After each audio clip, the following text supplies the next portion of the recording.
house feels like a disaster right now. If it's coming out, we gotta stop the show. Uh-oh.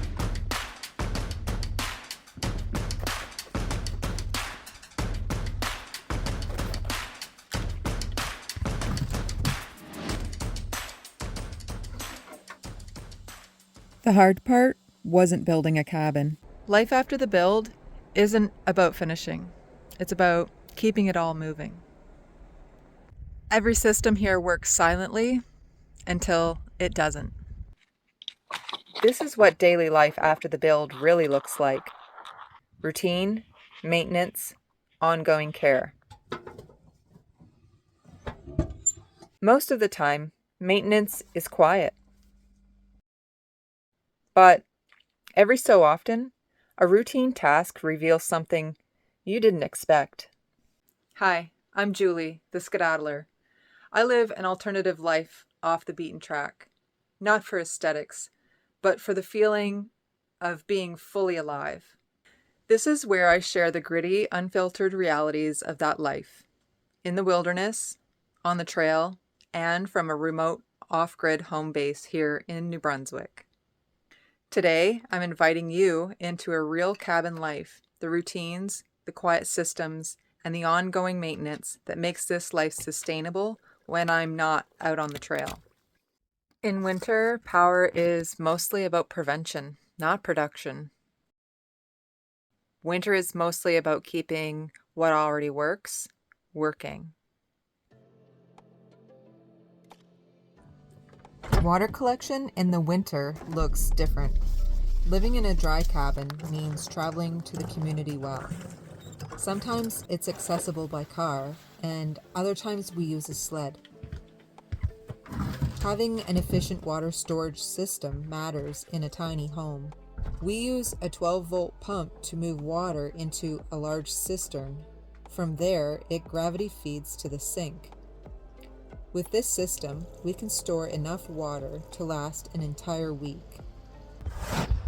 Water decides the pace of everything out here.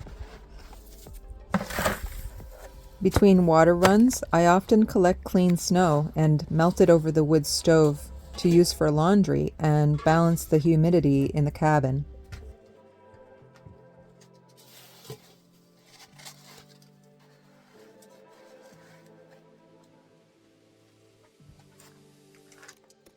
This isn't hardship, it's planning. Think about it once, and I don't have to think about it again all week.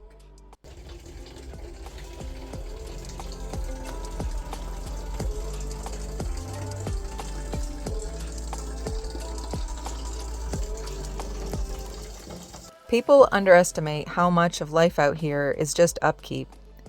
Today starts with laundry and a system that's frozen every winter since I moved in. Last fall, I added straw bales over the gray water line, hoping that this year would be different.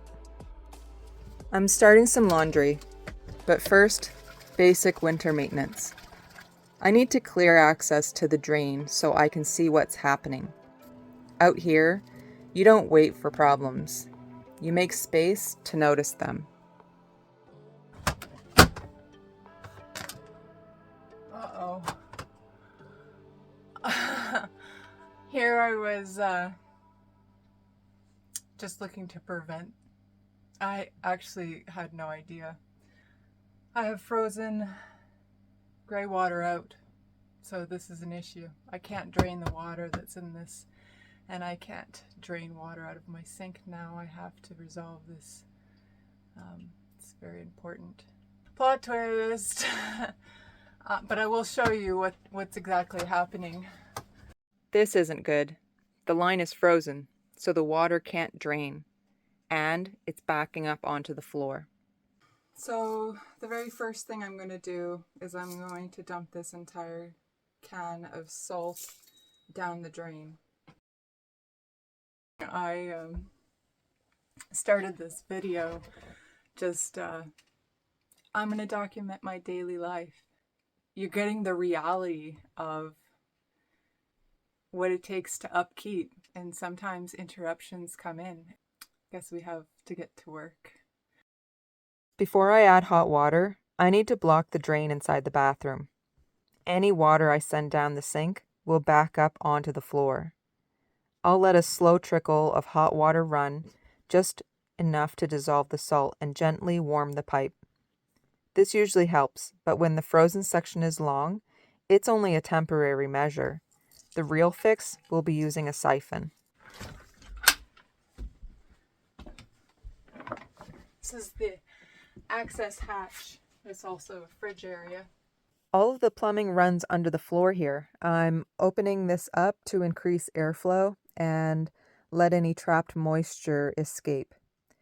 Even a little circulation can make a big difference. My mind's a little scattered. I'm in the middle. I can finish laundry. I realize that I can drain it into a 5-gallon bucket. So, waiting for some coffee to heat up. I need to just slow down. There's no panic. This shelving unit needs to come out. It's time to clear and dry the floor. It's really the gritty reality, eh?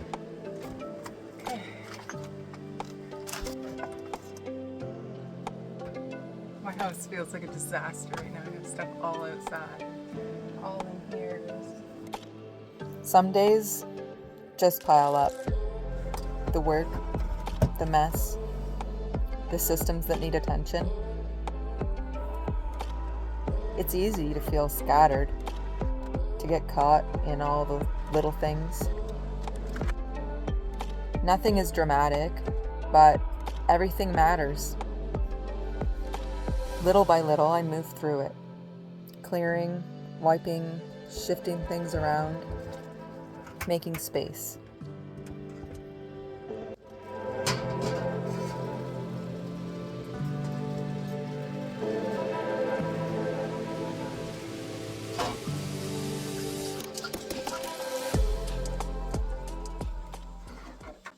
Pausing, breathing, noticing. That's how I stay grounded. Step by step, one action at a time, I can see what's actually in front of me. Even when it feels overwhelming, the work itself brings clarity.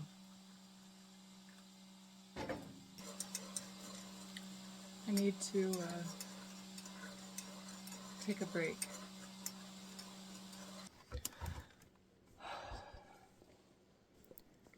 I thought this was going to be an easy filming day.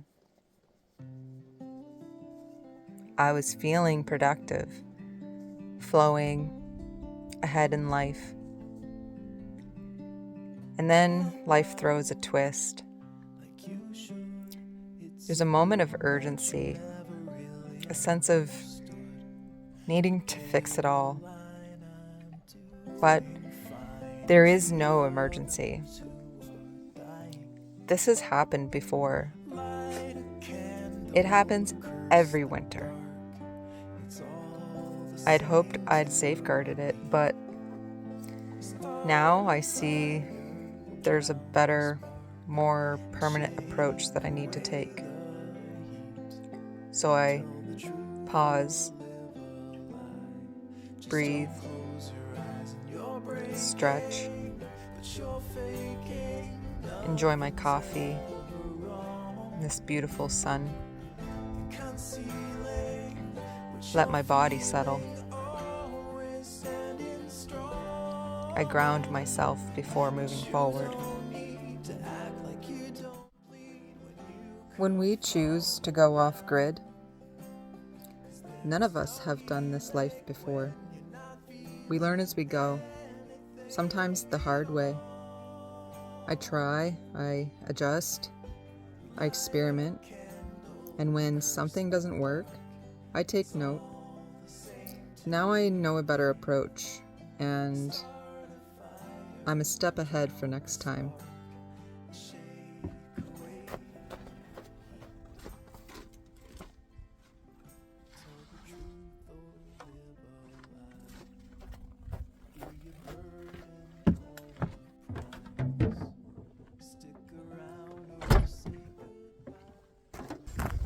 My neighbor called me back, and so I gotta go pick up the siphon.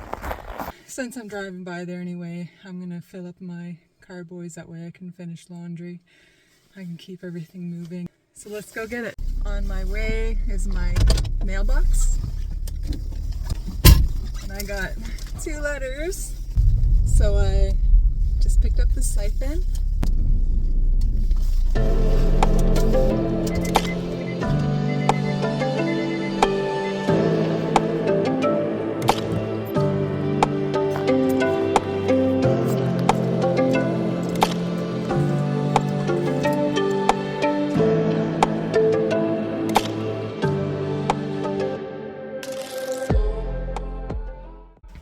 I got the siphon. So now we can heat up the water.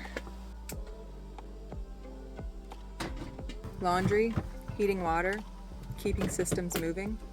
It's all part of the rhythm here. Every little step matters. Making sure the water flows, clothes dry, everything runs smoothly. It can feel mundane, but staying on top of it keeps the day from piling up. Little by little, task by task, the house and systems stay in order, and I get the time I need to sit, breathe, and relax.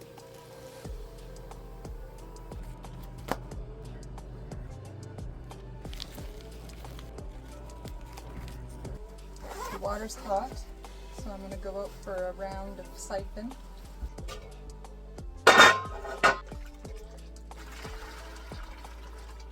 I gotta dig out the hole on top of the big propane tank is my hot water. It's froze right to the tip. I just put a little bit of pressure and it melts its way up. The pipe runs for about 10 feet. When it finally lets go, you'll start to see dirty water. That dirty water is what's all backed up and frozen.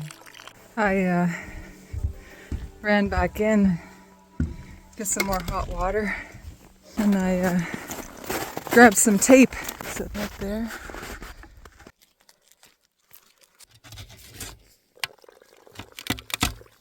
Now the hose is going in really easy now. Look at the dirt coming. I found a tunnel. You find a tunnel and you can get above it. I'm going to be out of water here soon.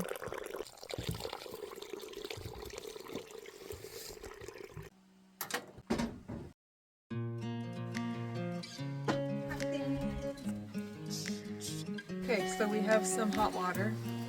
I'm going to fill it up as soon as I know it's flowing. I need to check the drain in the bathroom to make sure it's not coming out. If it's coming out, we gotta stop the show. Then we're gonna run out and have a look and make sure that everything's flowing good on the way out.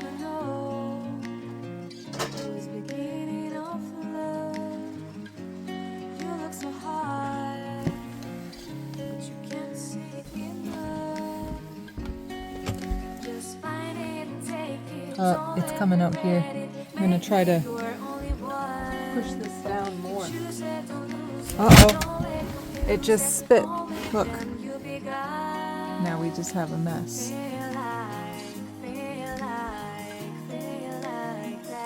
That sucks.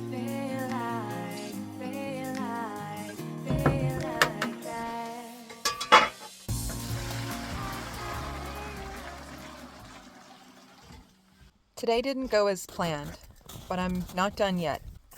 Before I wrap up, I want to show you how I store food off-grid. From freezers to ice boxes, root cellars, and more, there are many ways I keep food fresh all winter. Let's take a closer look at how all of this works together off-grid. In the wintertime, keeping food frozen is easy. This is a vintage ice chest. Before electricity, homes kept their food cold using passive thermal cooling. Ice was harvested in winter and stored in the top compartment. Cold air sinks, cooling the space below. I restored this one and use it now for extra preserves. My long-term plan is to vent naturally cooled air from the root cellar into it, turning it into a fully passive cold storage system. A root cellar helps maintain stable, cool temperatures year-round.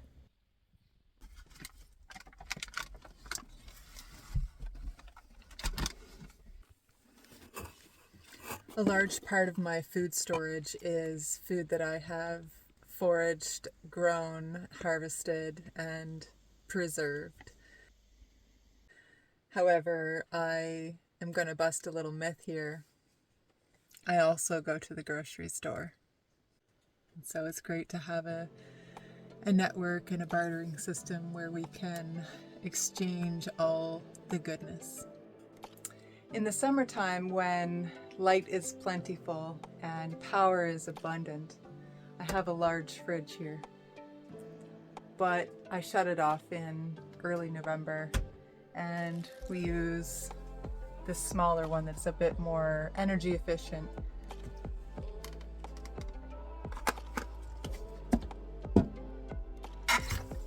I also have passive thermal storage for pickles and condiments.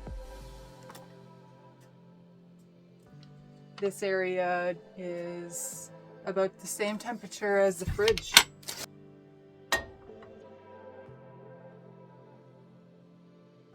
While I do have a vintage propane cooktop,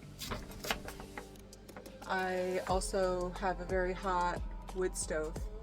Especially when it comes to frying foods, I usually do that on top of the wood stove. Why use up energy when you don't need to? Having preserved food really takes the edge off of a grocery bill. These are wild forage mushrooms, chanterelles, the best kind.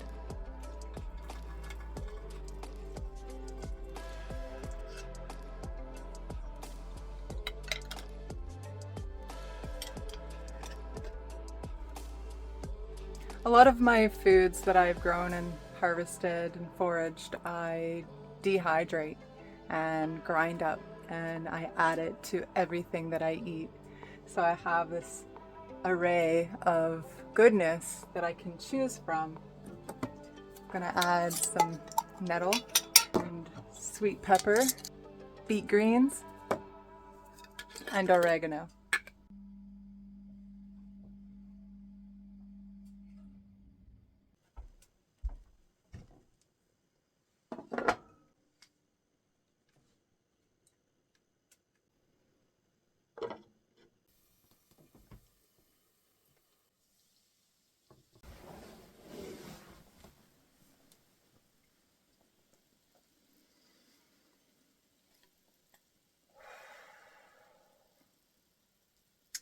Winter food isn't exciting. It's reliable. And that's the point.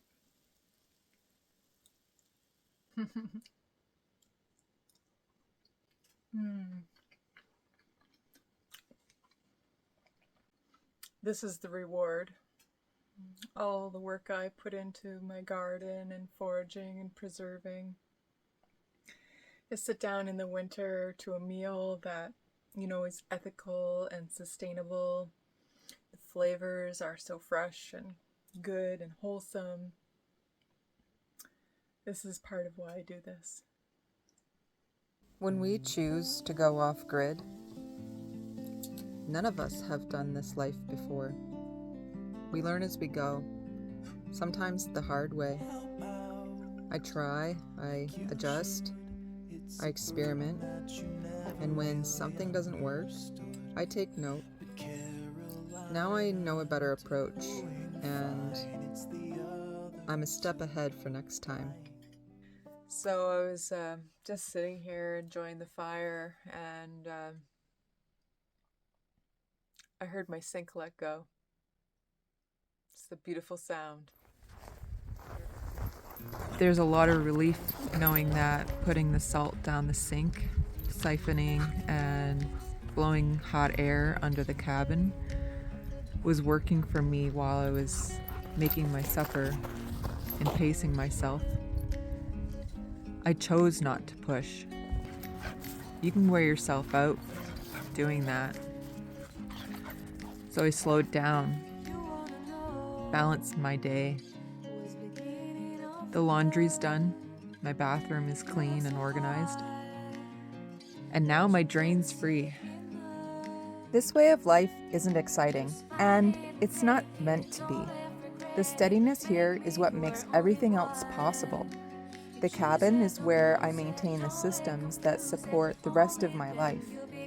When I'm on the trail, this home base sustains that freedom, and when I'm home, the trail is how I stay fully alive.